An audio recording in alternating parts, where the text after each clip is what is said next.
আমি এখন আছি শরীফগঞ্জ ইউনিয়ন।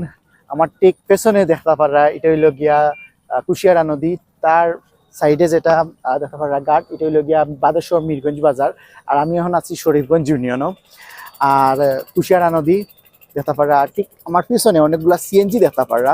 এখান থেকে কিন্তু বিয়ানীবাজার সিএনজি যায়, বড়লেহাট সিএনজি যায়, যদিও রিজার্ভ যায়, এখান থেকে কিন্তু লোকাল সিএনজি যায় না। আর খুব সুন্দর একটা জায়গা। আর আমার মন খারাপ হইলেও কিন্তু আমি এখানে আই। আমার বাদেশ্বরের মাঝে যদি কয়টা ফেভারিট প্লেস থাকে আমার, তার মধ্যে কিন্তু অন্যতম একটা জায়গা। যদি আমি বাদেশ্বর নাই, বর্তমানে আমি আছি শরীফগঞ্জ ইউনিয়ন। আমার ঠিক সামনে, আর আমি যদি একটু ক্যামেরা পিছনে দেখাই, ঠিক পেছনে হইল গিয়ে আমার বাদেশ্বর ইউনিয়ন। খুব সুন্দর একটা জায়গা, যদিও এখনো এখানেও একটা ব্রিজ নাই। ব্রিজ হলে আমার মনে হয় যে যাতায়াত ব্যবস্থা খুবই উন্নত হইতো।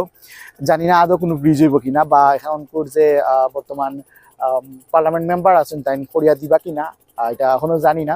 বাট আমার একটা ড্রিম আছে, যদি আমি কোনো সময় পার্লামেন্ট মেম্বার হই ওর কোনো ভাবে পলিটিক্সের লোকে ইনভলভ হই, আমার ফার্স্ট প্রায়োরিটি থাকবো যে এখানে একটা ব্রিজ দেওয়ার।